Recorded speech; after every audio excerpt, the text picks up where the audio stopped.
जब आप एक एंटरप्रेन्योरशिप या एक कंपनी बना के उसको स्केल करने का एक इंटेंट रखते हैं, मैं सजेस्ट करूँगा कि हमेशा एक को-फाउंडर को साथ रखें, क्योंकि ये बहुत इम्पॉर्टेंट होता है। क्योंकि एंटरप्रेन्योरशिप की जर्नी बहुत मुश्किल और इमोशनली ड्रेनिंग होती है। आप देखते हैं आसपास आपके जो लोग हैं, जो इतने काबिल भी नहीं हैं, आलसी हैं, डिसऑनेस्ट हैं, उनको नौकरियां मिल रही हैं, वो कर रहे हैं और आप स्ट्रगल करते रहते हैं। इमोशनली ड्रेनिंग होता है। अगर आप अकेले फाउंडर हैं, it's very difficult to deal with that. अगर आपका को फाउंडर है ना, कभी आप उसको उठा के चलेंगे, कभी वो आपको उठा के चलेगा या चलेगी। को फाउंडर के साथ आपके वैल्यूज़ मैच करने चाहिए, क्योंकि देखिए झगड़े हमेशा होंगे। ये मत सोचिए कोई भी पार्टनरशिप ऐसे चलेगी कि सब हाँ हाँ ही करके सब निकल जाएगा। नहीं, होंगे झगड़े, लेकिन फंडामेंटल वैल्यूज़ नहीं चेंज होनी चाहिए। अपने आप को हार्शली जज मत कीजिए। आप फिगर आउट कीजिए आपकी क्या प्रायोरिटीज़ हैं, आपकी एक्शंस और आपके आउटकम्स वो मैच करने चाहिए। ये नहीं होना चाहिए यार मैं पैसा कमाना चाहता हूँ लेकिन मुझे कोई इज्जत नहीं देता। आप इज्जत कमाने निकले नहीं फिर। और मैं बहुत इज्जत कमाना चाहता हूँ यार, वो मर्सिडीज चला रहा है, फिर आप मर्सिडीज चलाइए। मतलब you have to be clear आप क्या चाहते हैं। Don't let anyone tell you ये अच्छा है और ये बुरा। आप अपने आप फिगर आउट कीजिए, आप क्लियर रहिए। आपको स्केलेबिलिटी चाहिए है या आपको आइडियोलॉजिकल प्योरिटी चाहिए। ये दोनों चीज़ें साथ साथ नहीं हो सकती। So are you daily planner, weekly planner, monthly planner, और can you plan 6 months to a year? That should be very clear to you. कोई ऐसी ऑर्गेनाइजेशंस होती हैं जो स्टैंडर्ड सेट करती हैं, कोई ऐसी ऑर्गेनाइजेशन जो स्केल दिखाती हैं।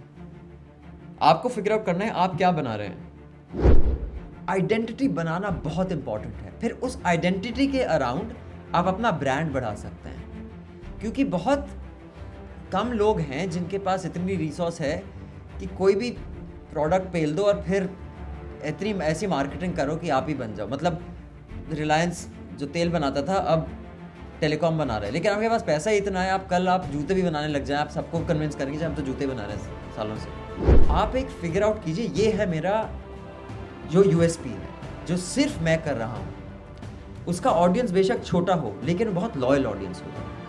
और ग्रोथ के लिए आपको लॉयल ऑडियंस चाहिए। बड़ी ऑडियंस आएगी नहीं आएगी वो किस्मत है, लेकिन आपको लॉयल ऑडियंस चाहिए।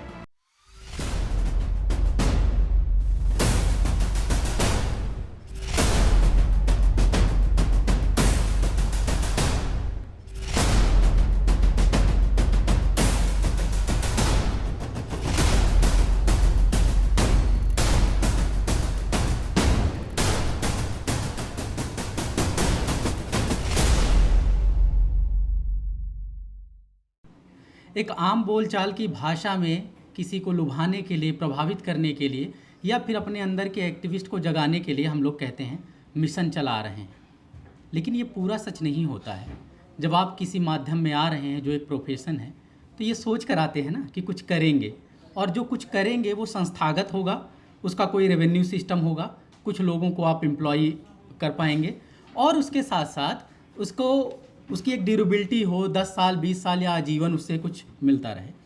तो इन्हीं चीज़ों पर हम बात करेंगे, एक मीडिया एंटरप्रेन्योरशिप पर, और न्यूज़ का पूरा इकोसिस्टम कैसे हो। इसके लिए अभिनंदन जी आएंगे और आपको बताएंगे। अभिनंदन जी न्यूज लॉन्ड्री के को फाउंडर और सीईओ हैं और स्मॉल स्क्रीन प्रोडक्शन हाउस के भी को फाउंडर हैं। मैं खुद सर्च करूंगा, अभी देखूंगा ये क्या है। बाकी न्यूज लॉन्ड्री से तो हम सब लोग जानते हैं और इनके एपिसोड्स देखते रहते हैं। न्यूज लॉन्ड्री की स्थापना से पहले इन्होंने तमाम टीवी चैनलों और फिल्म प्रोजेक्ट के निर्माता के रूप में, निर्देशक के रूप में, लेखक के रूप में काम किया है, और award winning food and travel show highway on my plate भी इसमें से शामिल है। साथ ही अभिनंदन ने गुस्ताखी माफ और द ग्रेट इंडियन तमाशा जैसे पॉपुलर न्यूज़ सटायर के शो भी किए हैं। 2012 में अभिनंदन ने अपने साथियों के साथ मिलकर न्यूज लॉन्ड्री की स्थापना की। न्यूज लॉन्ड्री बिना किसी विज्ञापन या स्पॉन्सरशिप के स्वतंत्र पत्रकारिता कर रहा है। आज डिजिटल जर्नलिज्म के क्षेत्र में न्यूज लॉन्ड्री का खास योगदान है। आप देखते हैं जो दिन भर टीवी चैनलों पर एंकर कम्युनल बातें कर रहे हैं, कास्टिस्ट बातें कर रहे हैं, सेक्सिस्ट बातें कर रहे हैं, शोर मचा रहे हैं, उसको न्यूज लॉन्ड्री के अलग अलग एंकर, चाहे ये अपने पॉडकास्ट के जरिए या आप लोग सुनते होंगे, चौरसिया जी, मनीषा हैं, तमाम लोग अलग अलग प्रोग्राम्स में लाते हैं और करते हैं। तो अभिनंदन, आज हमें मीडिया एंटरप्रेन्योरशिप और क्रिएटिंग अ न्यूज इकोसिस्टम, इसके इर्द गिर्द कुछ बताने वाले हैं। आइए, आपका स्वागत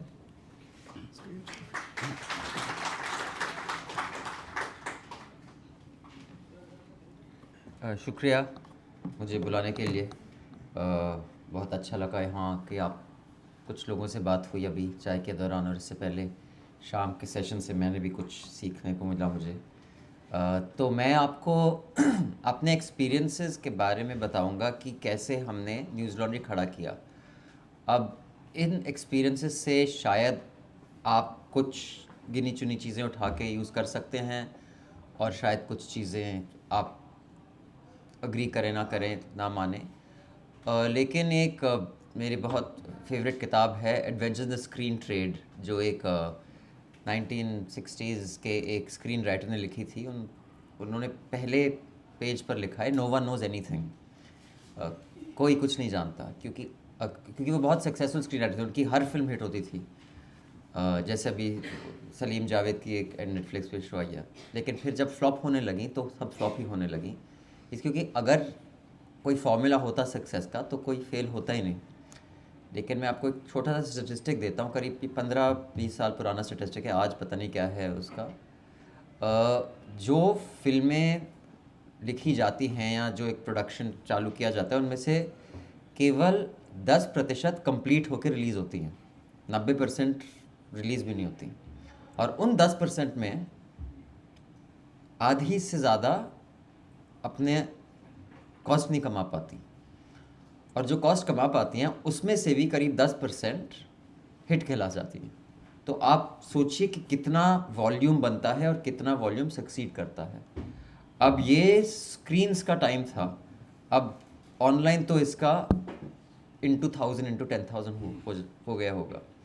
तो मैं आपको कुछ ऐसी चीज़ें शेयर करूँगा कि एक ऑर्गेनाइजेशन बनाने में क्या क्या चैलेंजेस फेस किए, क्या चीज़ें मैंने सोची थी इम्पॉर्टेंट होंगी और समझ में आए वो इम्पॉर्टेंट नहीं थी, और क्या चीज़ें थी जो मैं समझ रहा हूँ बहुत इम्पॉर्टेंट थी लेकिन वो एक्चुअली इम्पॉर्टेंट नहीं थी।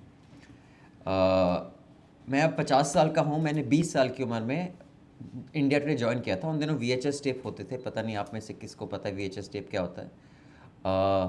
और फिर दूरदर्शन पर न्यूज़ आई, प्राइवेट चैनल्स नहीं होते थे उन दिनों, अलाउड नहीं था। और फिर 1999 में 24 साल की उम्र में मैंने और मेरे पार्टनर ने एक प्रोडक्शन हाउस चालू किया जहां हम नॉन फिक्शन प्रोग्रामिंग बनाते थे। अब जब आप एक एंटरप्रेन्योरशिप या एक कंपनी बना के उसको स्केल करने का एक इंटेंट रखते हैं, मैं सजेस्ट करूंगा कि हमेशा एक को फाउंडर को साथ रखें, क्योंकि ये बहुत इम्पॉर्टेंट होता है। और मैं बताता हूँ क्यों। क्योंकि एंटरप्रेन्योरशिप की जर्नी बहुत मुश्किल और इमोशनली ड्रेनिंग होती है। आपको मैनेजमेंट क्लास में, मुझे कुछ महीने पहले IIM अहमदाबाद में एक सोशल एंटरप्रेन्योरशिप की एक क्लास लेने को बुलाया गया। तो मुझसे पहले जो क्लास ले रहे थे, कोई टेक के बारे में बता रहा था, कोई फाइनेंस के बारे में बता रहा था, उसके बारे में भी आपको थोड़ा बहुत बताऊंगा। लेकिन कोई ये नहीं बताता कि जब आप एंटरप्रेन्योरशिप करना चाहते हैं, इमोशनल कॉस्ट बहुत होता है उसमें। क्योंकि आप देखते हैं आसपास आपके जो लोग हैं, जो इतने काबिल भी नहीं हैं, आलसी हैं, डिसऑनेस्ट हैं, उनको नौकरियां मिल रही हैं, वो कर रहे हैं, और आप स्ट्रगल करते रहते हैं। इमोशनली ड्रेनिंग होता है। अगर आप अकेले फाउंडर हैं, it's very difficult to deal with that. अगर आपका को फाउंडर है ना, कभी आप उसको उठा के चलेंगे, कभी वो आपको उठा के चलेगा या चलेगी।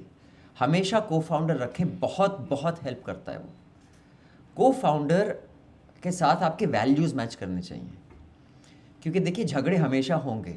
ये मत सोचिए कोई भी पार्टनरशिप ऐसे चलेगी कि सब हाँ ही करके सब निकल जाएगा, नहीं, होंगे झगड़े, लेकिन फंडामेंटल वैल्यूज़ नहीं चेंज होनी चाहिए। फंडामेंटल वैल्यूज़ जो मेरे और मेरे को फाउंडर थी वो सेम थी, और काफ़ी डिसएग्रीमेंट्स हुई कि इस तरफ जानी चाहिए कंपनी, ऐसे शोज़ करने चाहिए, ये करना चाहिए। लेकिन फंडामेंटली जो हमारे ऑनेस्टी, जस्टिस, एड्स नहीं लेना, बड़ी कंपनीज़ के लिए जी हुजूरी नहीं करनी, वो क्लियर था। हम दोनों एक चीज़ में क्लियर थे कि अगर हमसे कोई बड़ा सा बड़ा क्लाइंट भी कोई ऐसा काम कराना चाहे जो हम नहीं करना चाहते, हम झगड़ा करके निकल जाते थे, चाहे कितना भी बड़ा प्रोजेक्ट हो। ये फंडामेंटल वैल्यूज़ होने चाहिए। एस्थेटिक वैल्यूज़, टेक्निकल वैल्यूज़, उस पर मतभेद होते रहेंगे। तो अपना इमोशनल कॉस्ट आप अंडर एस्टिमेट मत कीजिए, एंटरप्रेन्योरशिप में वो बहुत बहुत इम्पॉर्टेंट है। दूसरा, आप बाय द वे मैं करीब 40 मिनट के लिए बोलूँगा, फिर 20 मिनट में सवाल जवाब करूँगा। सुमित, करेक्ट? दूसरा, बी क्लियर अबाउट आप करना क्या चाहते हैं। क्या होता है ना, कई बार जज्बे में एक फिल्म बनाना चाहते हैं, फिर आप एक फिल्म बना के वापस नौकरी कर लीजिए। मतलब बहुत क्लैरिटी होनी चाहिए कि मैं ये एंटरप्राइज या ये चैनल या ये चीज़ बनाना चाहता हूँ और इसका ये फाइनल आउटकम है, और ये ऑटोमेटिकली नहीं आएगा। You have to live with it. आपका दिमाग हमेशा चलता रहना चाहिए। और ये जो चीज़ें हैं ना, ये मैनेजमेंट स्कूल में जो सिखाते हैं, ये यही सिखाते हैं बेसिकली। 5 स्टेजेस होते हैं प्लानिंग के। मैं अपने जो कॉलीग्स हैं उनको भी बोलता रहता हूँ, क्योंकि हमारे प्रोडक्शन असिस्टेंट्स भी हैं, बहुत यंग बच्चे भी आते हैं, और आजकल तो आप में से कई बहुत नौजवान हैं। आपकी जनरेशन के मतलब ट्रेंड्स और ट्रेडिशंस मेरी जनरेशन से बहुत अलग हैं। आपको अगर लीडर होना है, एक संस्था बनानी है। आज न्यूज़ लॉन्ड्री में करीब 40-50 लोग हैं हमारे एम्प्लॉयज़। हम 2 लोगों ने शुरू की थी स्मॉल स्क्रीन 1999 में। स्मॉल स्क्रीन पदक प्रोडक्शन हाउस है, उसमें करीब 35 लोग हैं।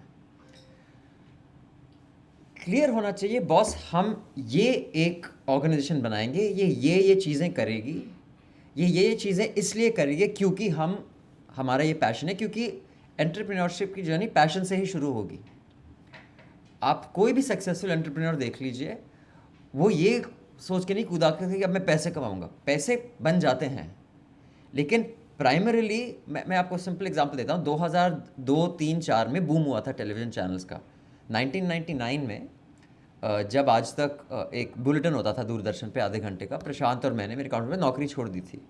तो हम बैठे हुए स्ट्रगल करते थे कहीं से काम मिले, और फालतू किस्म के जो हमारे कॉलीग्स थे, उनमें से कईयों के साथ आपने बड़े चैनल्स में काम किया होगा, वो प्राइम टाइम शो सूट वूट में बैठ के एंकर करते हैं, और हम रोज़ टीवी ऑन करके बोलते ये गधा एंकर कर रहा है, इसको ये भी नहीं पता था कि मतलब राम मनोहर लोहिया जिंदा है कि मर गए। मतलब इस लेवल के इग्नोरेंस थी। लेकिन एक क्लैरिटी थी कि बॉस हमें ये करना है, क्योंकि आसपास आपकी बहुत डिस्ट्रैक्शंस होंगी। तो हमें ऐसे प्रोग्राम्स बनाने हैं, इसलिए बनाने हैं, और मोस्ट इम्पॉर्टेंटली उसको सस्टेन कैसे करेंगे आप। तो कोई भी एक चीज़ अच्छी या बुरी नहीं होती। मैं ये बोल रहा हूँ, आपकी इक्विलिब्रियम होनी चाहिए। ये शायद कुछ बहुत रामदेव टाइप लेक्चर लगेगा आपको कुछ हिस्सों में, लेकिन ये चीज़ें कोई बताता नहीं। जब आप एंटरप्रेन्योरशिप में उतरते हैं ना, आपको पता चलता है कि सब ने हमें कैमरा शूट करना बता दिया, एडिटिंग बता दी, ये नहीं बताया कि यार ये चीज़ें भी सोचनी होती हैं। तो अगर आपका उद्देश्य है पैसा कमाना, तब आप फोकस कीजिए कि सबसे ज़्यादा पैसा किस चीज़ में कमाया जा सकता है, और वो जर्नलिज्म नहीं है, वो फैशन हो सकता है, कुछ और चीज़ हो सकती है। That is not news. फिर आपको अपने आप को पहचानना होगा कि आप वो करते करते खुश होंगे क्या। अब मैं तो थोड़ा रेजिलेंट था, मुझे स्पोर्ट्स का बहुत शौक है। मेरा जो पार्टनर था, अगर हम कोई भी ऐसा प्रोजेक्ट अर्ली डेज में पकड़ते थे जिससे हम अग्री नहीं करते थे, वो बेचारा 3-3, 4-4 हफ्ते डिप्रेस्ड रहता था। तो मैंने सोचा क्या फ़ायदा ऐसे पैसे का यार, क्योंकि यू हैव टू अंडरस्टैंड, क्या मैं खुश रहूँगा इससे? कई लोग खुश रहेंगे, और अगर आप वो हैं वो भी ठीक है। अपने आप को हार्शली जज मत कीजिए। आप फिगर आउट कीजिए आपकी क्या प्रायोरिटीज़ हैं, आपकी एक्शंस और आपके आउटकम्स वो मैच करने चाहिए। ये नहीं होना चाहिए यार मैं पैसा कमाना चाहता हूँ लेकिन मुझे कोई इज्जत नहीं देता। आप इज्जत कमाने तो निकले नहीं थे, और मैं बहुत इज्जत कमाना चाहता हूँ यार वो मर्सिडीज चला रहा है, फिर आप मर्सिडीज चलाइए। मतलब you have to be clear आप क्या चाहते हैं। और मैं आपको बहुत क्लियरली बता रहा हूँ, don't let anyone tell you ये अच्छा है और ये बुरा है। आप अपने आप फिगर आउट कीजिए, क्योंकि आपका centre has to be intent, outcome and action should be in line. It can not be respect and money, फिर आप बीच में लटक जाएंगे कहीं। फिर आप जब ऑर्गेनाइजेशन बनाने का शुरुआत करते हैं, आप क्लियर रहिए आपको स्केलेबिलिटी चाहिए है या आपको आइडियोलॉजिकल प्योरिटी चाहिए। ये दोनों चीज़ें साथ साथ नहीं हो सकती। सेम कंपनी और सेम आउटफिट या सेम ऑर्गेनाइजेशन या सेम कलेक्टिव वो चीज़ अपनी लाइफ के अलग अलग हिस्सों में कर सकती है। जैसे यूथ में अपनी सेहत बनाओ, मिडिल एज में बिगाड़ दो, चलेगा, लेकिन दोनों चीज़ साथ नहीं हो सकती। तो आइडियोलॉजिकल प्योरिटी स्केल के साथ नहीं चल सकती, और जब आप स्केल कर रहे हैं आइडियोलॉजिकल प्योरिटी बहुत मुश्किल है मेंटेन करना। और ये जो बैलेंस है, ये है लीडर का काम।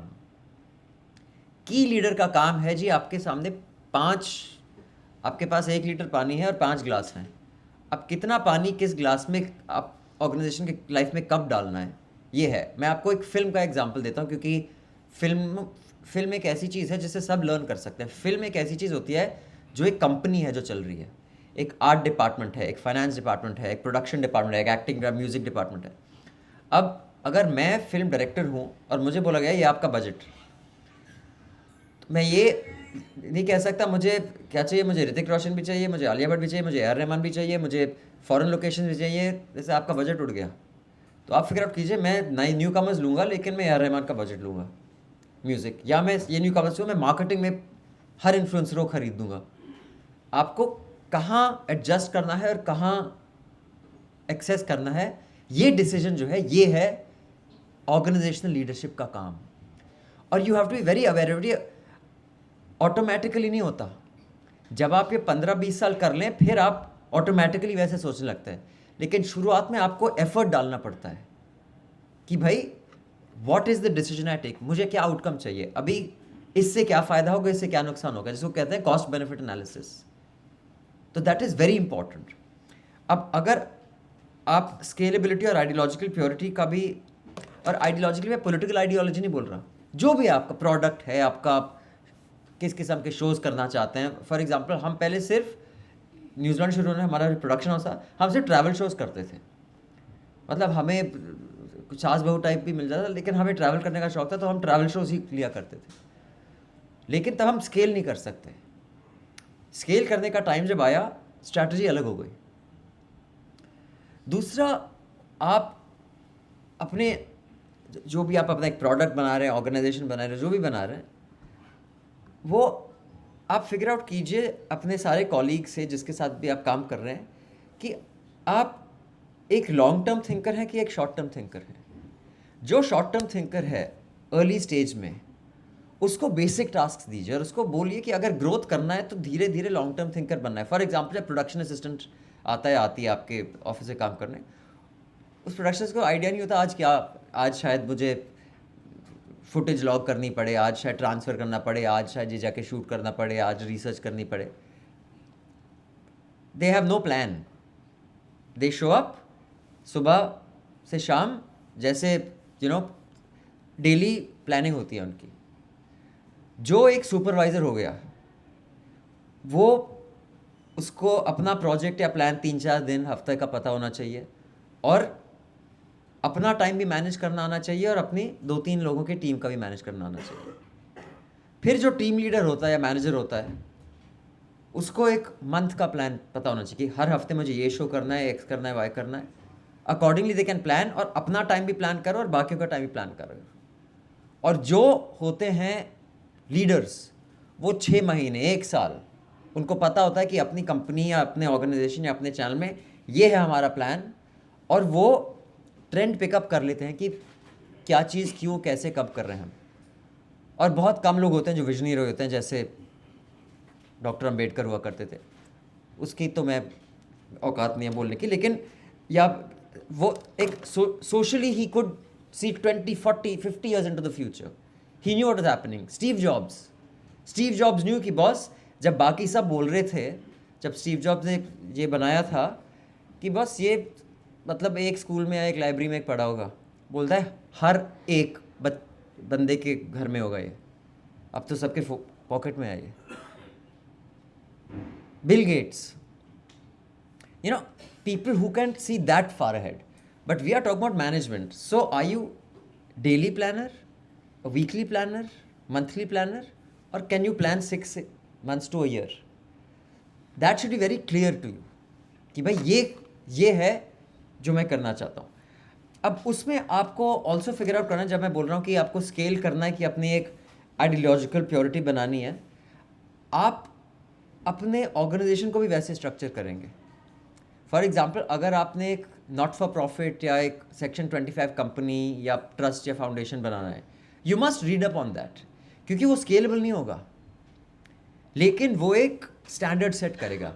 कोई ऐसी ऑर्गेनाइजेशंस होती हैं जो स्टैंडर्ड सेट करती हैं, कोई ऐसी ऑर्गेनाइजेशन जो स्केल दिखाती हैं। आपको फिगर आउट करना है आप क्या बना रहे हैं। अगर आपको स्टैंडर्ड सेट करना है, एक फाउंडेशन या एक नॉट फॉर प्रॉफिट या section 25 company is very important, क्योंकि आपको एक्सेस मिलता है क्या कहते हैं, ग्रांट्स का। बहुत से ग्रांट्स अवेलेबल होते हैं, तो यू मेक दैट, और वो ग्रांट्स प्राइवेट लिमिटेड कंपनी को नहीं मिलता। लेकिन एक चीज़ आप फिगर आउट कीजिए कि इसका स्केल नहीं बढ़ सकता।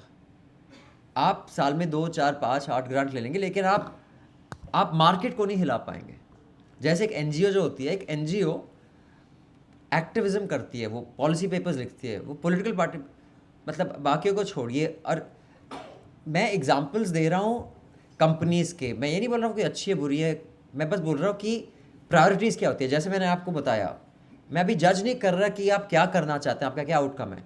बेसिकली कंसिस्टेंसी होनी चाहिए, आप चाहते क्या हैं और आप कर क्या रहे हैं उसके लिए।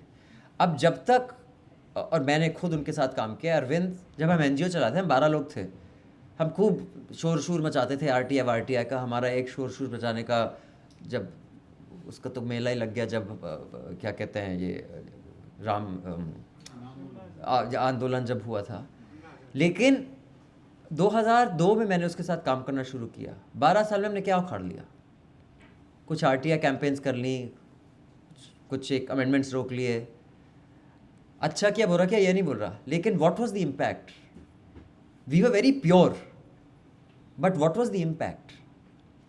बट जब पार्टी बनी, स्केल, आइडियोलॉजिकल प्योरिटी नहीं है, लेकिन स्केल, इम्पैक्ट क्या रहा? आप काफ़ी बदल सकते।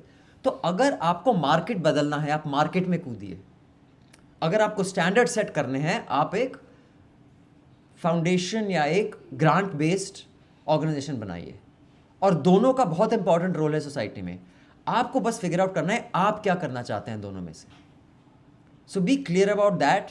और आप अपने सीए से, अपने बाकी दोस्तों से कंसल्ट कर सकते हैं। आप में से कभी चाहे मैं भी, आप बात करना चाहते हैं, मेरे डिटेल सुमित के पास है।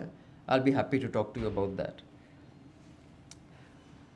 अदर देन जो मैंने बोला कि आपको फिगर आउट करना पड़ेगा कि आप अभी रिसोर्स कहाँ डालेंगे। लिमिटेड रिसोर्स है, टाइम भी रिसोर्स है, पैसा भी रिसोर्स है, प्रोग्रामिंग भी रिसोर्स है, नॉलेज भी रिसोर्स है। आप किस में डालना चाहेंगे?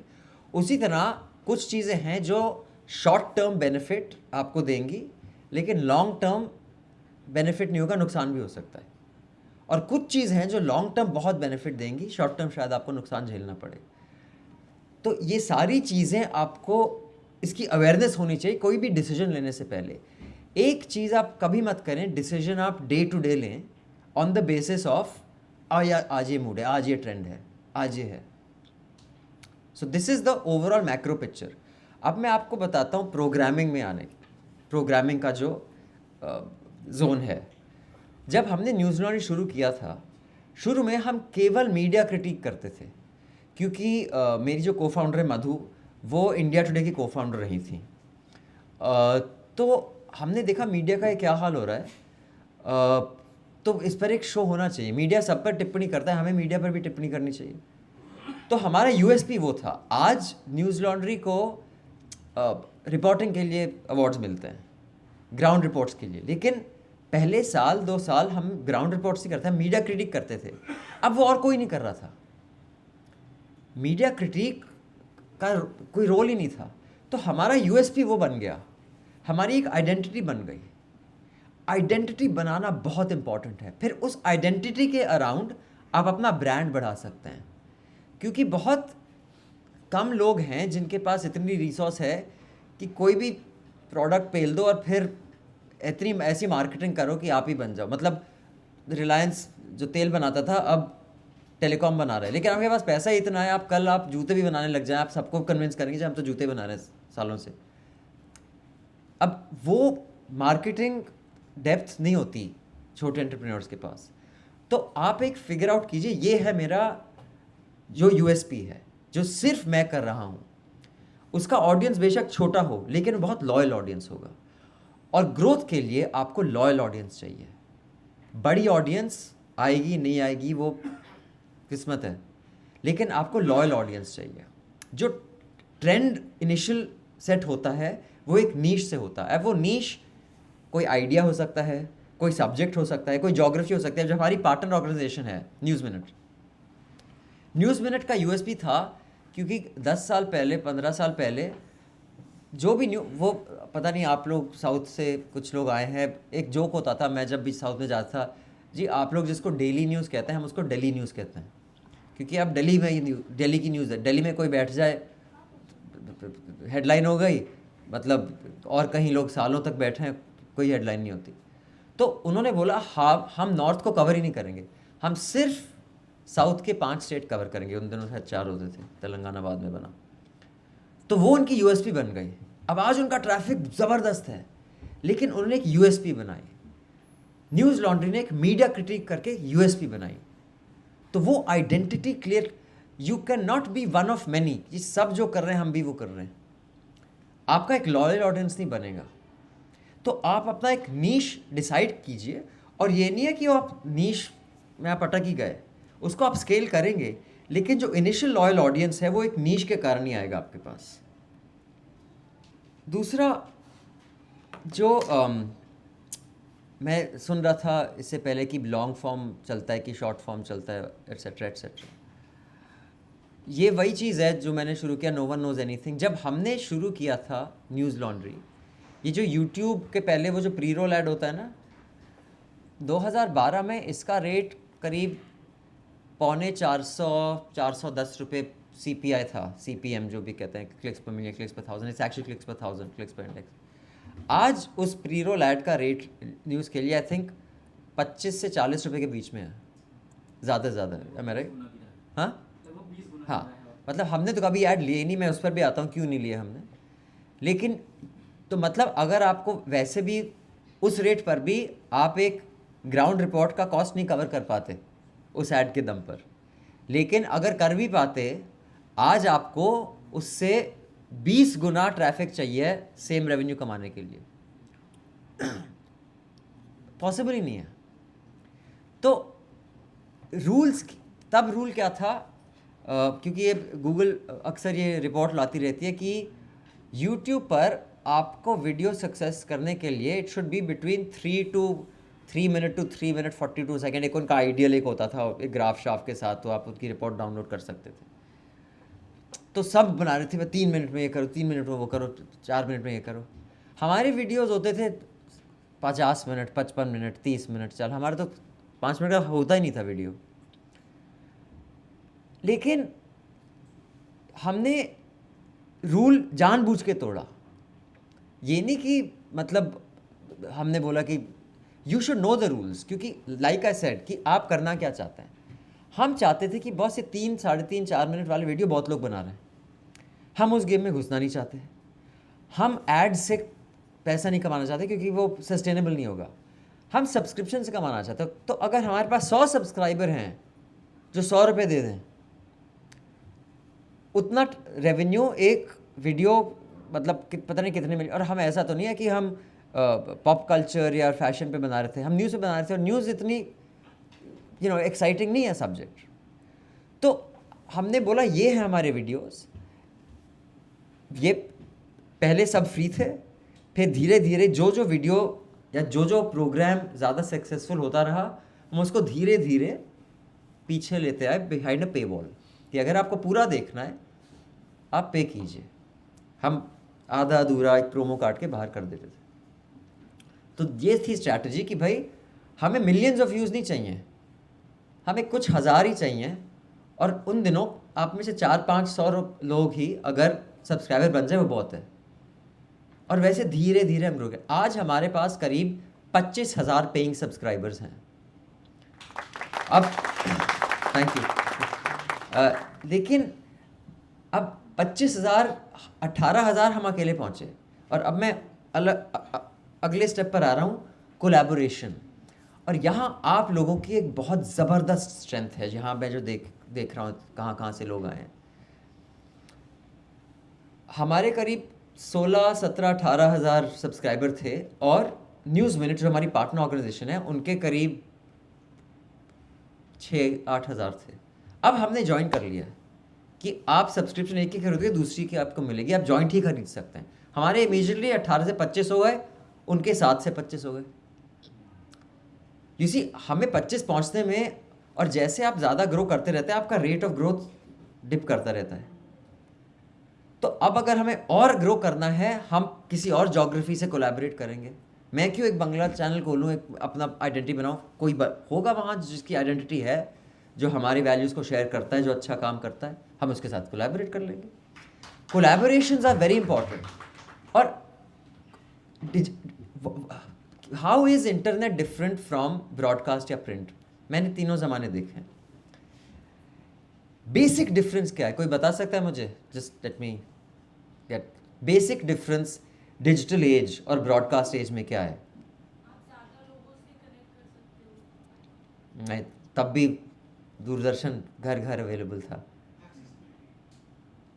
Accessibility yes, but two way communication. Broadcast और प्रिंट, मैं ज्ञान पी लूंगा, आप ज्ञान झेलेंगे।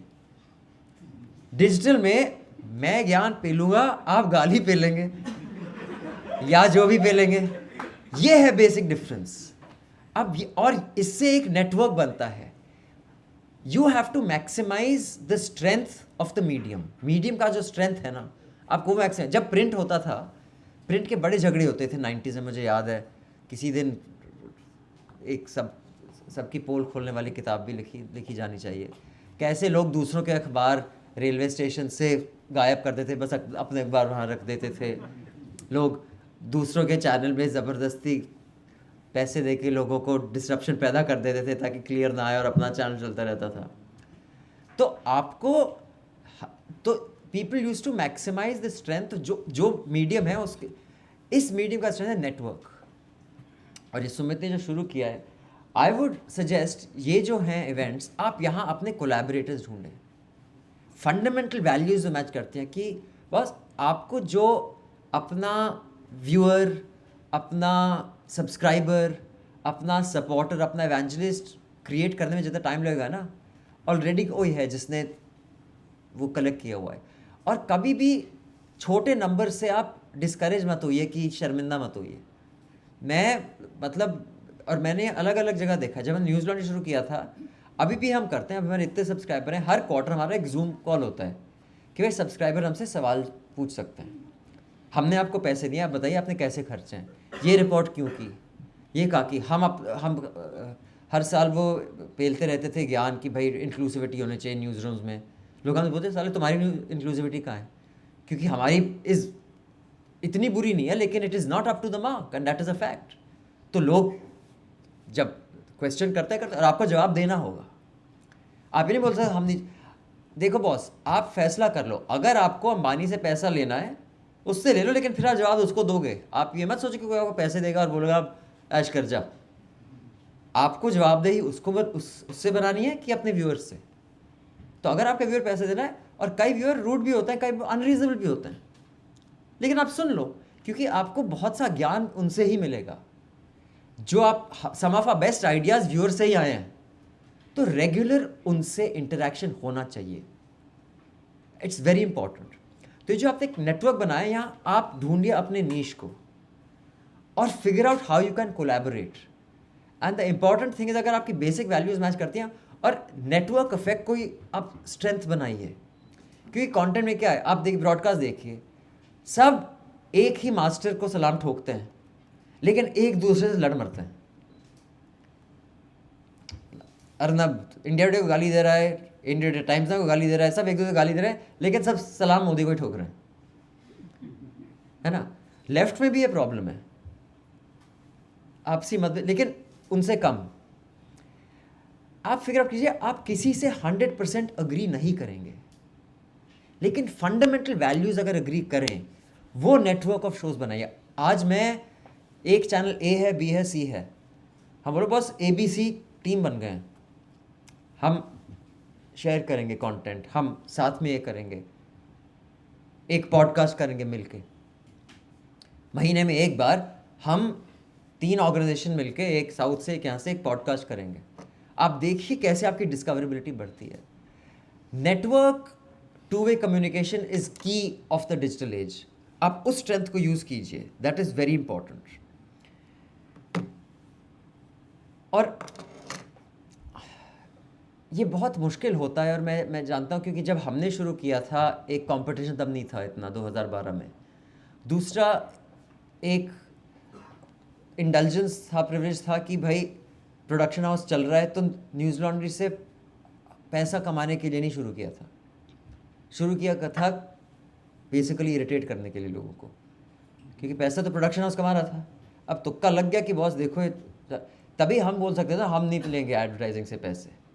अब अगर मेरा लाइवलीहुड उस पर डिपेंड करता है, शायद मेरी डिसीजन अलग होती।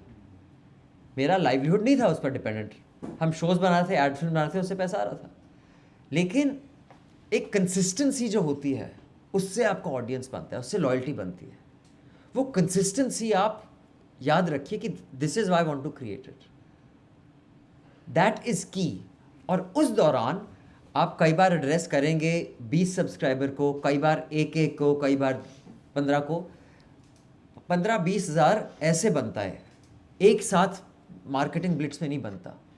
तो कभी भी 2 सब्सक्राइबर को भी, 4 सब्सक्राइबर को भी, मेरे अब कई दोस्त हैं जो लेगेसी मीडिया से हैं, बड़े नाम हैं अब, लेकिन उनके पास काम नहीं है, क्योंकि कोई चैनल एम्प्लॉय करेगी नहीं। कॉम्बिनेशन है, आइडियोलॉजिकल रीजंस है, मार्केट रीजंस भी हैं कि आज उस सैलरी पर कोई एम्प्लॉय नहीं करेगा आपको। लेकिन वो अपना भी अगर शुरू करेंगे कुछ, उनको बहुत संकोच या झिझक होती है कि भाई आप पे टू कीप न्यूज़ फ्री। शुरू से मैंने हमारे न्यूज़ लॉन्ड्री में एक लेक्चर है टेड पे, द आर्ट ऑफ आस्किंग। एक महिला थी, अमेंडा पामर, आर्टिस्ट अमेरिकन, वो सेंट्रल पार्क में गाती थी, और फिर वो वहाँ एक अपना ब्लैंकेट रख के, और कई लोग उनको बोलते थे अरे भीख मांग रहे हो क्या, ये कर रहे हो। मुझे भी ट्विटर पे होता रहता है, अबे भीख मांगे, ये वो, चंदे से चलता है तुम्हारा। मैंने कहा हाँ चंदे से चलता है, चल रहा है, अच्छा चल रहा है। वैसे चंदे जो लोग देते हैं उनको सलाम ठोकने में मुझे कोई झिझक नहीं है, कम से कम तेरे मास्टर जैसे पॉलिटिशियन को नहीं ठोकना पड़ता मुझे सलाम। आज भी मैं उनको खुल के गाली दे सकता हूँ, क्योंकि चंदे पे चल रहा हूँ मैं। तो कई लोग बोलेंगे तो आर्ट ऑफ आस्किंग एज, और मैं सिर्फ न्यूज़ का बोल सकता हूँ क्योंकि मैं न्यूज़ क्रिएट करता हूँ, शायद फैशन ट्रैवल का अलग अलग लॉजिक होगा। न्यूज़ में बॉस, न्यूज़ एक सोशली बहुत ही इंपॉर्टेंट फंक्शन है, जैसे टीचर्स का होता है, जैसे डॉक्टर्स का होता है, जैसे लॉयर्स का होता है ना। लॉयर्स ऐसे भी हैं जो फिक्सर्स हैं, जो बस पैसा छाप रहे हैं, लेकिन वैसे टीचर्स भी हैं, वैसे डॉक्टर्स भी हैं, वैसे जर्नलिस्ट भी हैं। लेकिन फंडामेंटली जो ये 4 प्रोफेशंस हैं, इनका एक बहुत अजीब सा मिडवे है। सोशली बहुत इंपॉर्टेंट है, लेकिन सस्टेनेबल भी होना चाहिए। ऐसा तो नहीं चाहिए ना कि टीचर बाकी सबको पढ़ा रहा है, वो लायक बन रहे हैं, वो बेचारा can not make ends meet. लेकिन आप डॉक्टर के पास जाते हैं, कभी भी किसी डॉक्टर ने आपसे संकोच किया है पैसे मांगने में? नहीं किया ना। और ऐसे भी नहीं कि वो ऐड से मांगता मैंने तुझे जिंदा रखा चल पैसे दे, नहीं, बस मैं अपना काम कर रहा हूँ, मैंने तुझे ठीक कर दिया, पैसे दे दे। अरे अब मुझ पर तो इतने मुकदमे चल रहे, तो लॉ का भी मुझे काफ़ी एक्सपीरियंस हो गया, गॉड ब्लेस देम। कई लॉयर्स तो मुझसे पैसे नहीं लेते, लेकिन जो लेते भी हैं वो ना वो मुझे फेवर कर रहे हैं, ना मैं उनको फेवर कर रहा हूँ। They are keeping me out of trouble and out of jail, and I am paying them for it. As a journalist, that's your job. तो ऐसे भी मैं आपको भाई मैं तो इतना अच्छा हूँ, चल पैसे निकल, नहीं। और ऐसे भी नहीं है, दे दो प्लीज़। बॉस, आपको इंडिपेंडेंट जर्नलिज्म चाहिए तो आप 50 रुपये, 10 रुपये, जो भी है, that's how you grow. और जो लोग आपसे जुड़ेंगे ना, वो ही आपके सबसे बड़े ब्रांड एम्बेसडर्स होंगे। ये नेटवर्क बना, अब क्यों हम हर क्वार्टर अपने सब्सक्राइबर से मीट करते हैं? ऐसा तो नहीं अब सब्सक्राइबर हर क्वार्टर हमें ज़बरदस्त स्टोरी आइडियाज़ दे रहे हैं, कई बार देते हैं, लेकिन एंगेजमेंट बना रहना चाहिए। They should trust you. आपका करेंसी है ट्रस्ट। ट्रस्ट तभी बनता है जब आप रेगुलर एंगेजमेंट करें, और वो regular engagement is never waste of time. कई बार हमारे सब्सक्राइबर मीट होते हैं, अब सैटरडे नाइट हम रख लेते हैं, अब मेरी उम्र में तो सैटरडे नाइट को हम घर पे बैठे रहते हैं, लेकिन हमें कई सब्सक्राइबर यंग हैं तो 15 सब्सक्राइबर आते हैं ऑनलाइन। तब ये तो नहीं मैं बंद कर ही चला, मैं 15 लोगों से क्या बात करूँगा। तो हमारी जो टीम है वो 20-25 लोग होते हैं, सब्सक्राइबर होते हैं 15, लेकिन हम फिर भी 1 घंटा उनसे बात करते हैं। अब वो जो 15 लोग हैं ना, वो अपने 5-5 फ्रेंड्स को सब्सक्राइब बना के लेंगे, बोलेंगे बॉस सैटरडे नाइट को 1 घंटे मैंने एडिटर इन चीफ से बात की, CEO से बात की, उससे ये पूछा मैंने इसमें पैसे दिए थे, इतनी घटिया क्यों थी वो स्टोरी। फिर हम उनको बताते हैं क्यों थी इतनी घटिया ये स्टोरी। कई लोग पूछते हैं कि आपने ये आपका रिप्रेजेंटेशन ऊपर नीचे क्यों जाता रहता है। हम उनको बताते हैं कि भाई कोई आता है फिर चले जाते हैं। अब और you know, now we would like to coordinate and I would urge you please apply to News Laundry, you know, क्योंकि मेरा नेटवर्क नहीं है, मेरा नेटवर्क है सवर्णा नेटवर्क, क्योंकि that is just the reality. I have to tap into other networks to get professionals to apply to, क्योंकि जब हम ऐड भी निकालते हैं सेम लोग मेरे नेटवर्क के अप्लाई करते हैं और कोई अप्लाई नहीं करता। So it matters how you interact. You have to keep interacting with those people. I'll just take 2 more points and then I'll take questions. तो ये जो मैं बोल रहा हूँ ये होती है ट्राइब। एक इस पर किताब भी बहुत ज़बरदस्त मार्केटिंग की किताब लिखी गई है कि भाई you have to create your tribe. वो छोटी होगी ट्राइब, लेकिन ये ट्राइब ही आपको बड़ा बनाएगी। अगर आपके पास एक छोटा लॉयल ऑडियंस है, यू आर सेट। शायद टाइम लगे लेकिन आप सक्सीड करेंगे। मैं नाम नहीं लेना चाहता क्योंकि कई लोग मेरे दोस्त हैं जिन्होंने बड़ी बड़ी ऑर्गेनाइजेशन शुरू की, उन्होंने जो जितना पैसा डाला अपनी ऑर्गेनाइजेशन में, मैंने उससे 1/20 डाला है। लेकिन उनका जो मॉडल था कि हम दिन के 400 पीस डालेंगे और हमारा ट्रैफिक होगा 10 मिलियन। हमारा था हम दिन के 5 पीस डालेंगे, हमारा ट्रैफिक होगा 50,000। आज मेरा रेवेन्यू उनसे बड़ा है क्योंकि आपको वो लोग क्या है, आज मैं इसको नहीं फॉलो कर रहा, कल को उसको फॉलो कर रहा हूँ। They are not invested in your success. और एक इट्स अ पैरामीटर ऑल्सो, हम अक्सर फॉर्म देते हैं हमारे सब्सक्राइबर को भरने के लिए। आपको ये पूछना है कि अगर हम बंद हो जाएं आज, आपको कोई फ़र्क पड़ेगा? सेम चीज़ आपको कहीं और मिल जाएगी? कम से कम 60% लोगों को बोलना चाहिए नहीं, अगर आप आज बंद हो जाएं हमें फ़र्क पड़ेगा। वो 60% लोग आपको बंद नहीं होने देंगे। It is very important to create a loyal tribe. So मतलब, और हमें सबसे बेवकूफ़ और इविल लोगों से भी कुछ सीखना चाहिए और सबसे इंटेलिजेंट लोगों से भी कुछ सीखना चाहिए। डोनाल्ड ट्रंप को देख लीजिए, अभी जीता है वो, उसने एक ऐसी लॉयल ट्राइब बनाई कि वो कुछ भी कर दे वो उसको छोड़ेगी नहीं। हम अपने यहाँ भी है। तो मैं यूजली ना इंटरनेशनल एग्जाम्पल्स ही देता हूँ क्योंकि यू डोंट नो ऑडियंस में जो पॉलिटिकल क्योंकि लोग सीखने आए हैं, they don't want to get upset with, हालांकि मेरे प्रेफरेंसेस।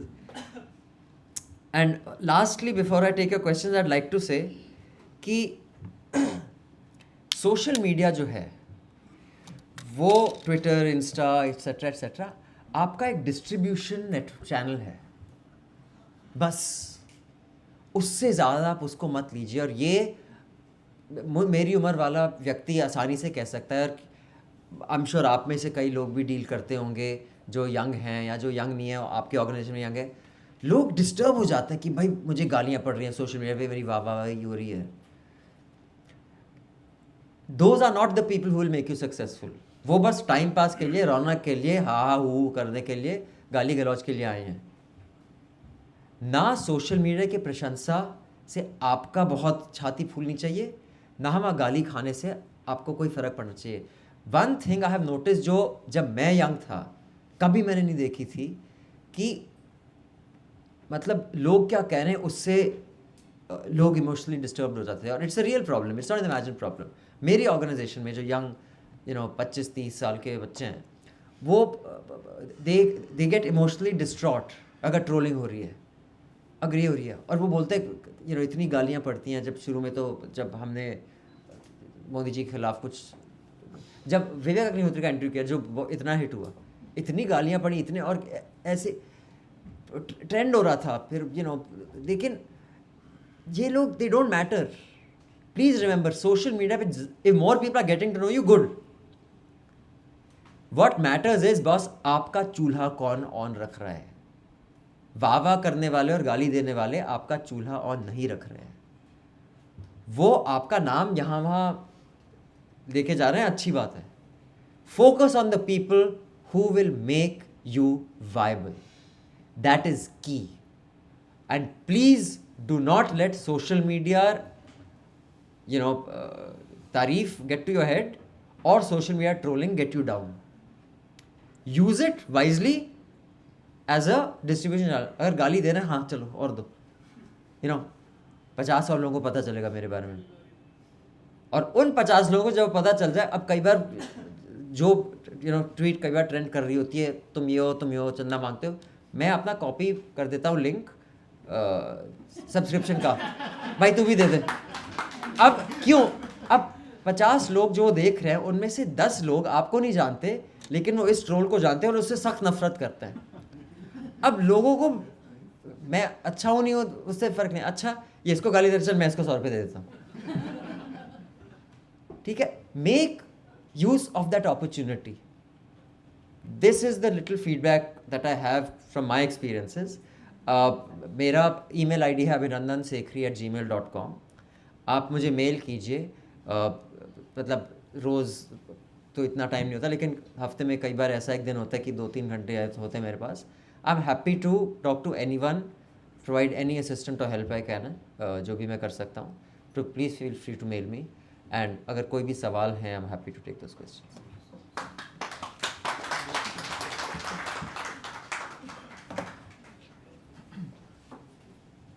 नमस्ते सर, मेरा नाम धर्मेंद्र है, मैं यूपी हाथरस से हूँ।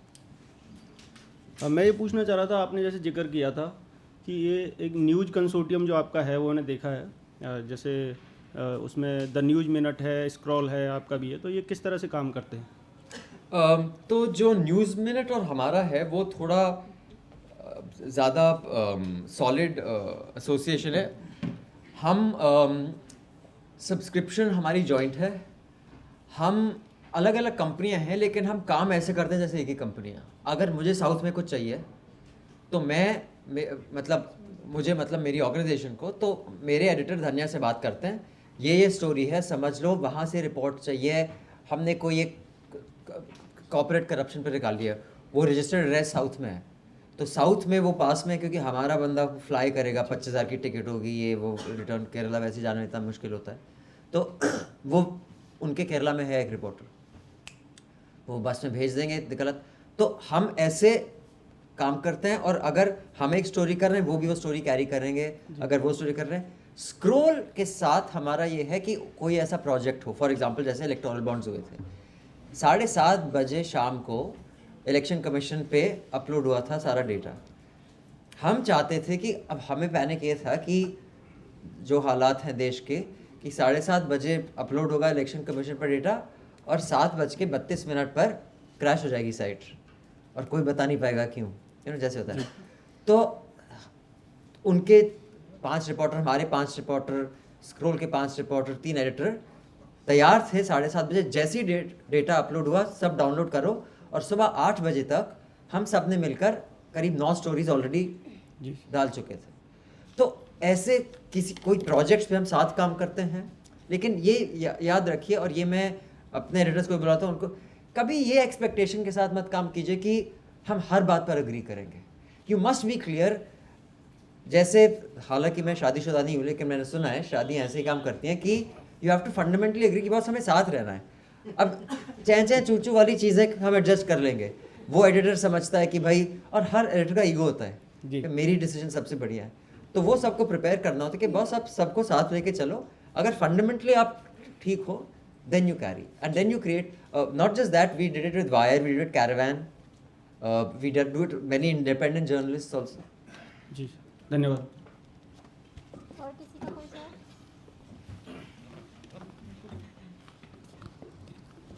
हेलो सर, नमस्ते। नमस्ते जी। मेरा नाम ललित है, मैं आगरा से हूँ। सर, मैं पहली बार इस यूट्यूबर मीट में आया हूँ, यूट्यूब पे ही देखता रहता था, और सुबह से मैं सेशन ले रहा हूँ। तो मेरी समझ में जो मैं समझ रहा हूँ कि इस समय देश में जो माहौल है वो सच्चाई के विरुद्ध है, और ज़्यादातर जो अपने यहाँ की जो मीडिया है वो झूठ को ज़्यादा प्रचारित करती है और सच्चाई को छिपा देती है। तो ऐसे माहौल में सर आप भी बता रहे थे कि आपके ऊपर भी कुछ लीगलाइजेशन है, और जितने भी हमारे वक्ता थे जो हमें मेंटर थे उनके ऊपर भी कहीं ना कहीं प्रेशर रहा है सोसाइटी का। तो इस प्रेशर को कैसे ओवरकम करें, उसमें हमारी लाइफ की थ्रेटिंग और हमारी फैमिली की थ्रेटिंग, इसको ओवर करने के लिए बेस्ट वे क्या हो सकते हैं सर, ये सवाल है मेरा। धर्मेंद्र बोला आपका नाम? ललित नाम। Lalit sorry, Dharmendra was Lalit. Honestly मैं बताऊं, मैं इस सवाल का जवाब देने के लिए इक्विप्ड हूँ नहीं, क्योंकि मेरे पास ज़बरदस्त प्रिविलेज है। एक तो मैं दिल्ली में हूँ, दूसरा मेरा जो सोशल नेटवर्क है, बहुत बड़े बड़े वकील मेरे केसेस फोकट में लड़ लेते हैं। मेरी औकात नहीं है उनको पैसे देने की, लेकिन एक सोशल नेटवर्क है क्योंकि हम साथ स्कूल गए थे कुछ। तो और मैं हमारा एक मीडिया रंबल करके इवेंट होता है जो इलेक्शन की वजह से इस बार हमें डिले करना पड़ा। मैं कई स्मॉल टाउन के जर्नलिस्ट से मिला हूँ और मैं इमेजिन भी नहीं कर सकता वहाँ के रिस्क, क्योंकि वहाँ कुछ हो जाए ऐसा नहीं है कि दिल्ली का मीडिया पिकअप करेगा। यहाँ जिस दिन मुझ पर रेड पड़ी थी, दोपहर तक दिल्ली के मीडिया में थी अभिनंदन सेखरी क्वेश्चन रेड। तो that's very unfortunate, it's very unfair, I don't have a solution to it. लेकिन एक चीज़ मैं बता रहा हूँ कि जो झूठ का जो एक बहुत ज़्यादा ओवरवेलमिंग लगता है वो हर एज में था। आप ये बात सोचिए, हमारा स्ट्रगल डॉक्टर अम्बेडकर स्ट्रगल से ज़्यादा है, बहुत कम है। तब भी झूठ का बहुत सहारा था, लोगों को डिस्क्रेडिट किया जाता था। एक ना हरिवंश राय बच्चन की एक कविता है मधुशाला, तो उसमें एक लाइन है, अपने युग में सबको अद्भुत ज्ञात हुई अपनी हाला, अपने युग में सबको अद्भुत ज्ञात हुआ अपना प्याला, तब भी वृद्धों से जब पूछा एक यही उत्तर पाया, अब न रहे वो पीने वाले, अब न रही वो मधुशाला। सब समझ सके हमारे टाइम में अच्छाई भी सबसे अच्छी थी, बुराई भी सबसे बुरी है। ये बाय एंड लार्ज कंसिस्टेंट रहती है, वैल्यूज़ बदलते रहते हैं। लेकिन मैं बस ये बोलूँगा कि आप एक ऐसे दोस्त रखो जो लॉयर हो। मेरा एक ऐसा दोस्त है, वो लीगल इंश्योरेंस। एंड एक चीज़, I don't want to tom my own thing, एक डिजिपब करके ऑर्गेनाइजेशन है जिसके सुमित भी मेंबर हैं, कई और मेंबर होंगे। हमारे पास करीब 12, और मैं सब जो न्यूज़ में है, अनफॉर्चुनेटली सिर्फ न्यूज़ वालों के लिए है, अगर कोई भी आपको प्रॉब्लम हुई डिजिपब हैंडल कर लेगा। हमारे करीब 100 मेंबर्स हैं देश भर से। तो digipub.in करके वेबसाइट है, हमने इसलिए बनाया है ताकि ऐसे लोग जिनके पास प्रिविलेज नहीं है ऑफ लीगल रिसोर्सेज, वो हमारे पास करीब 12 लॉयर हैं जिन्होंने हमें कमिटमेंट दे रखी है, आपके किसी भी मेंबर को प्रॉब्लम हुई हम अपेयर होंगे, that we can handle. Hello, sir. Hello. My name is Monish. I am from Maharashtra. As you said at the beginning that you need a co-founder. Any principles for selecting that? Because sometimes you get person who is financially strong, but there is a problem in moral and ethics. हाँ, तो So in that case, any suggestions required? It's I would most से important. आप लंबी distance आप को founder के साथ चलेंगे, आपके मॉरल्स और एथिक्स मैच करने चाहिए। मैं आपको प्रशांत और मेरा केस बना दूँ, हम दोनों हमें लड़ाई का बहुत शौक था। तो और हमें इंडिपेंडेंस का बहुत इम्पोर्टेंस थी। मतलब हम दोनों ने मैंने 20 साल की उम्र में मैंने इंडिया डे ज्वाइन किया, आज तक शुरू ही हुआ था, और 24 साल की उम्र तक मैंने छोड़ दिया। और तब मुझे एक नौकरी की ज़रूरत थी, प्रशांत भी उसी तरह का था, और हमारा बैकग्राउंड सिमिलर था। वो भी टीचर का बेटा था, मैं भी टीचर का बेटा। तो फंडामेंटली वी न्यू कि बॉस, और डिसएग्रीमेंट्स बहुत होती थी, लेकिन उन्होंने मेरा एक और बहुत बढ़िया दोस्त था, और आज भी मेरा बहुत अच्छा दोस्त है। इसलिए दोस्त है कि हमने बिजनेस साथ नहीं किया, उसका बैकग्राउंड अलग था, बहुत वेल्थ थी उसके पास। लेकिन फंडामेंटली जब आपका प्रायोरिटी मनी होगा ना, आपके डिसीजंस थोड़े अलग होंगे। अगर आपका प्रायोरिटी कुछ और होगा, आपके डिसीजंस अलग होंगे। सो आई वुड से को founder should match you on fundamental values. पैसे वाले आप ढूंढ लेंगे, बहुत गधे हैं वो, you can figure that out, लेकिन आपको मैचिंग वैल्यूज़ वाले नहीं मिलेंगे। and from being editor and from then reach it to the production house, is what is the difference between that, like you start on Difference ये है- creating news and then creating picture or something that ये मैंने बताया नहीं कि मैं basically my first love is writing. I used to be reporter. फिर मैंने जो भी शोज़ का जिक्र किया आपने, मैं उनको लिखता था और आज भी मैं लिखना बहुत पसंद करता हूँ. लेकिन आप जब अगर आप बड़ा होना चाहते हैं, आप ये नहीं सकते डायरेक्टर भी मैं बनूंगा, एक्टर भी मैं बनूंगा. ये आज मेरा कंटेंट में रोल 1 या 2% है. 1-2 शोज़ मैं कर देता हूँ. फुल फोकस मेरा है पार्टनरशिप्स बनाने में, ब्रांड को दूर दूर पहुँचाने में, रिसोर्सेज कैसे पैदा की जाए, रेवेन्यू में, मैनेजमेंट डिसीजंस में. मेरा कंटेंट राइटिंग वगैरह में बहुत दुख की बात है. कई बार ये भी लगता है क्या यार, लेकिन ठीक है, अगर स्केल अप करना है आपको ये अलग अलग करना पड़ेगा. thank you.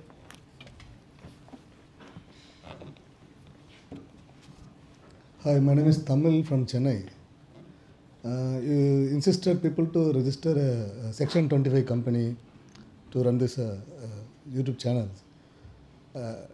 Maybe I misunderstood because I didn't understand Hindi. So whatever you Okay, spoken, I'll tell you in English. What I was saying is that Right. I finished it. I finished the question. Okay. Yes.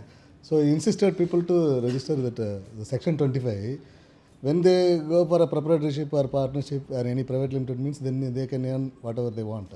If they register as a Section 25 company, it's become a non-profit company. Then how would they earn?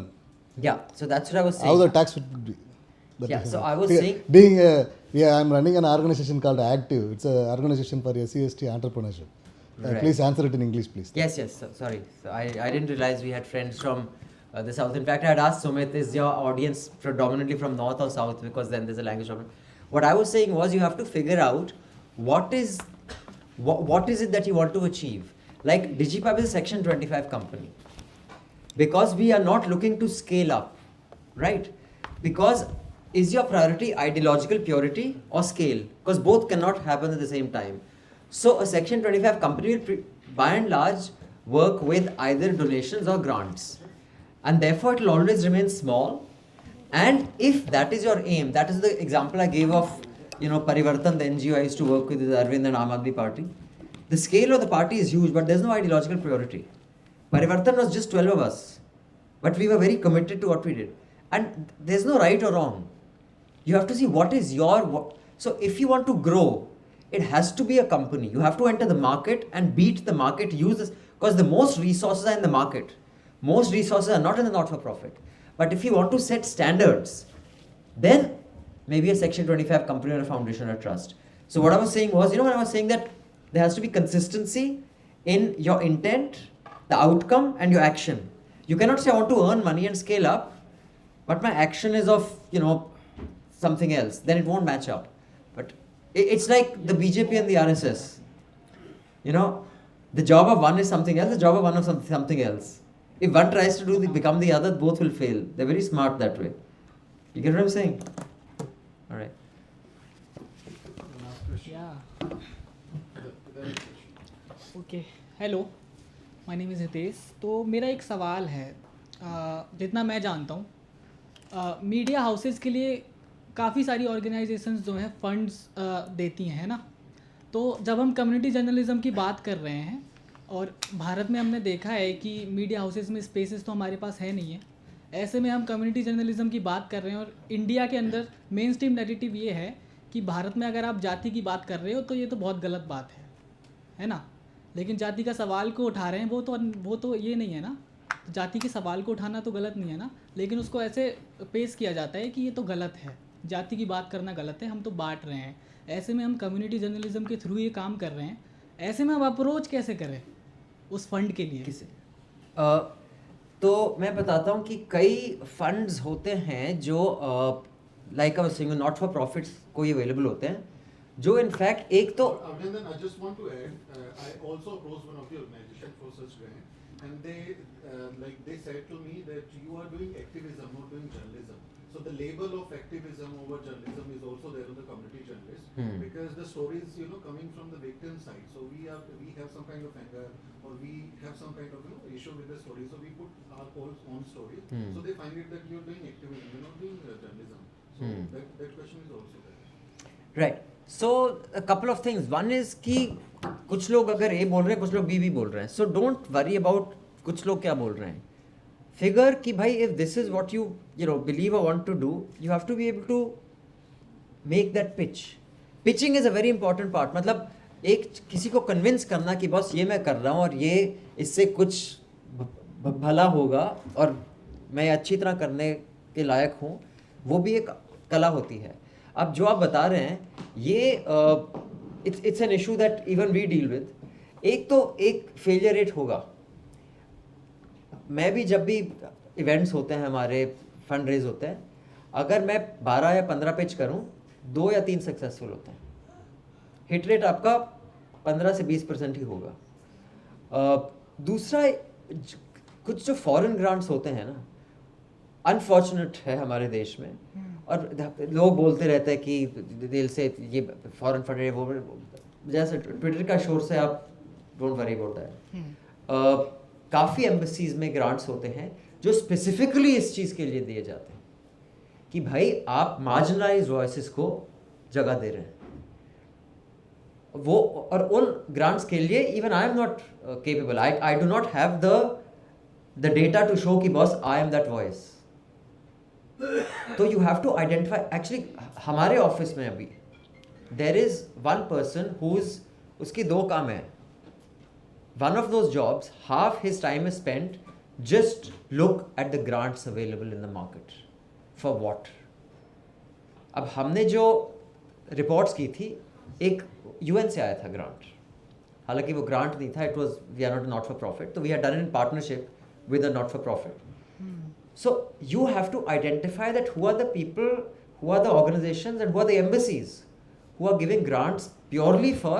marginalized voices को raise करने के लिए और कुछ लोग हैं जो हैं तो फिर ठीक है if that is what they feel then that is what इसमें मैं थोड़ा सा ऐड करूँगा अगर मैं एक ऑर्गेनाइजेशन रन कर रहा हूँ ठीक है मैं बहुजन पत्रकारिता कर रहा हूँ उसके बाद में जो मेरा ऑडियंस है वो दलित बहुजन रहेगा लेकिन अगर मैं ऐसे ग्रांट्स को हासिल करना चाह रहा हूँ वहाँ जो लोग मौजूद होंगे वो तो इन स्पेसेस के नहीं होंगे ना तो वहाँ पे अप्रोच कैसे करूँ मैं तो डिपेंड करता है कुछ ये एक फॉर्मूला सब चीज़ों के लिए नहीं क्योंकि by and large I don't know Indian foundations कितनी ग्रांट्स देती हैं क्योंकि मेरे एक्सपीरियंस में इंडियन फाउंडेशन को न्यूज़ को छूती भी नहीं आज इतना खौफ है कि अगर आप बोलो मैं न्यूज़ ऑर्गेनाइजेशन से वो आपके साथ बैठेगी मेरी टेबल पे ग्रांट देना तो छोड़ो तो जो आपके अब यूएस में देखिए अभी आई थिंक कौन सा स्टेट था जिन्होंने एक लॉ पास किया था कि भाई it is going to be seen as illegal to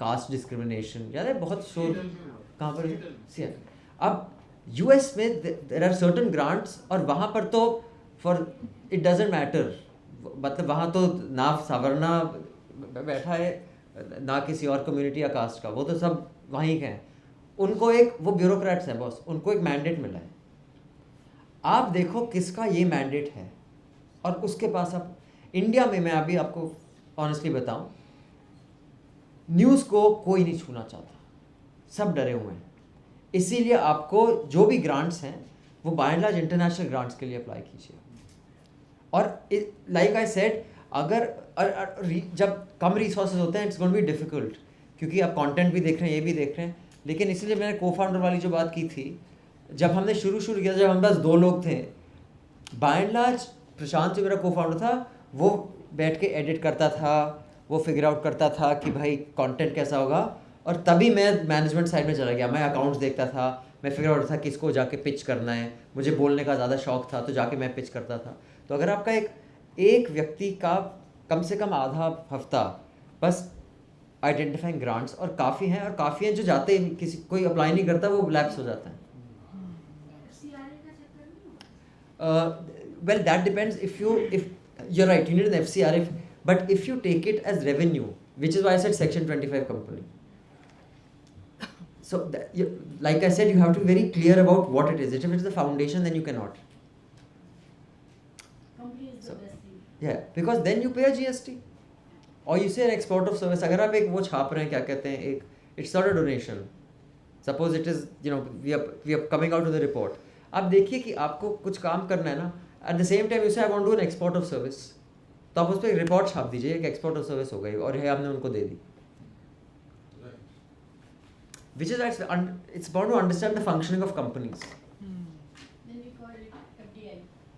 Yeah. Anyway, thank you so much. बहुत अच्छा लगा.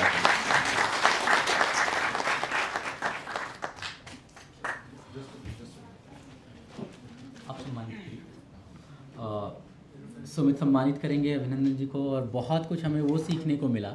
पहली बात तो हम सबको अंदाज़ा नहीं था इनकी उम्र का, बार बार 50 की उम्र का जिक्र किए तो हमें पता चला कि पत्रकारिता की भी 2-3 पीढ़ियाँ देख चुके हैं. और तो एक बात ये रही, और दूसरी बात ये रही कि जिन बातों को रख रहे हैं शायद हम में से ना के बराबर लोगों का ये एक्सपीरियंस है. अभी क्या है कि एक क्रिएटर है जिसके साथ शुरू हुआ, वो उसका कैमरा लेके भाग गया, उसका माइक लेके भाग गया, उसने उसको ब्लॉक कर दिया. इतने तक के झगड़े हैं ज़्यादातर लोगों में अब. तो अब बड़े होने के लिए बड़ी बड़ी बातें सुनेंगे, बड़े ख्वाब रखेंगे तो फिर बड़े बनेंगे. और तो ये भी हमारे लिए बहुत हेल्पफुल रहा, क्योंकि आखिर में जाना पड़ेगा कंपनी में. हम इस चीज़ में हम भी प्रिविलेज रहे, हमारा संगठन भी 8 साल पहले से ही 10-12 लोगों का रहा, तो हमने भी देखा समझा कि कैसे चीज़ों को मिलकर जुलकर और साथ कई लोग होने पर कितने फ़ायदे हैं. कुछ नुकसान भी होते हैं असहमतियों के, लेकिन उसको सॉल्व कर लेने में ज़्यादा आसानी होती है, रेदर देन कि आप बाहर की दुनिया में खो जाएं, उससे ज़्यादा कि आप 4 लोग बैठकर वो चीज़ें सॉल्व कर लें. तो I just want to say something. Thank you so much अभिनंदन सर. और आपको याद होगा जब कनाडा एम्बेसी के कुछ लोगों से हम लोग मिल रहे थे, तो जब हमारी बातचीत हो रही थी तो मैंने आपको कहा था कि इस पूरे मीडिया के एरिया में, मीडिया के क्षेत्र में, इंडस्ट्री में कोई हमारा हाथ पकड़ने वाला नहीं है, कोई हमको हौसला बढ़ाने वाला नहीं है. जब हम बहुत सारी चीज़ें करते हैं, हमारे पास तो इतना भी प्रिविलेज नहीं होता कि किसी स्टोरी पे अगर हम लोग कंफ्यूज्ड हैं या किसी स्टोरी के एंगल को लेके हम कंफ्यूज्ड हैं तो हम किसी से एडिटोरियल कंसल्टेशन ही ले सकें. We don't have that ecosystem कि हम लोगों से बात कर सकें. और उसमें आप जैसे लोगों का, एंटी कास्ट मूवमेंट में आप जैसे साथी का लाए होना, मुझे लगता है कि हम सबको हिम्मत देगा. और जो आज आपने बातें बताई हैं वो निश्चित तौर पर सबके लिए लाभदायक होंगी. और जिस डिजिपब की बात आपने जिक्र किया वो मेरे जहन में था कि मैं अपने साथियों के साथ साझा करूंगा. तो जो ग्रुप हम लोगों ने व्हाट्सएप पे बनाया है उसमें मैं वो लिंक भी दूंगा. आप सबसे मेरी रिक्वेस्ट है कि उसको ज्वाइन करें, क्योंकि हमको लीगल सिक्योरिटी चाहिए. हमको कुछ ऐसे लोग चाहिए जो हमारे बिहाफ पे आवाज़ उठा सकें, हम बोल सकें, और पॉपुलर वॉइसेस चाहिए. हम कभी छोटे लेवल पे कभी बातें करते हैं तो वो बड़ी बातें नहीं बन पाती, वो नहीं पहुंच पाती है. लेकिन किसी बड़े व्यक्ति से जब वो एंडोर्समेंट आ जाता है तो उस पर ज़्यादा रिएक्शंस होते हैं, उस पर ज़्यादा बहस हो जाती है. तो हम आपका थोड़ा सा फ़ायदा उठाएंगे, नाजायज़ फ़ायदा, कि कभी ऐसी बात आएगी तो हम आपको परेशान करेंगे. बट उसमें आप सब ज्वाइन करें. और बहुत बहुत शुक्रिया सर, मैं तहे दिल से आपका शुक्रिया अदा करता हूँ मुझे हमारे साथ.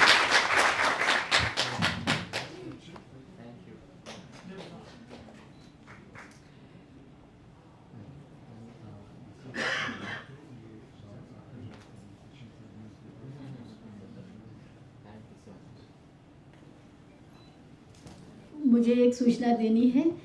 ऑनलाइन या डिजिटल पर फ्रीडम ऑफ स्पीच के लिए एक लीगल ऑर्गेनाइजेशन है जो मदद करती है. उसका नाम है आई प्रो बोनो. मेरी मदद भी उन्होंने ही की थी और बड़े वकील खड़े किए थे मेरे लिए. आई प्रो बोनो. आप उनकी वेबसाइट पे भी जाइए. उनका इंडिया चैप्टर बहुत स्ट्रॉन्ग है, लंदन बेस्ड है. तो उन्होंने भी मेरे लिए कपिल सिब्बल साहब जैसे वकील खड़े किए थे.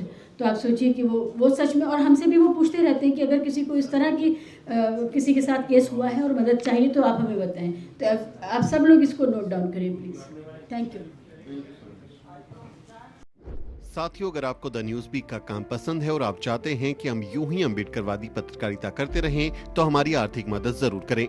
आप अपनी स्क्रीन पर दिखाई दे रहे इस QR कोड को स्कैन करें और न्यूज़ वीक फाउंडेशन के खाते में अपनी दान की राशि भेजें. QR कोड के अलावा आप UPI के जरिए भी मदद कर सकते हैं. आप हमारी UPI ID newsweek@YesBank पर भी मदद भेज सकते हैं.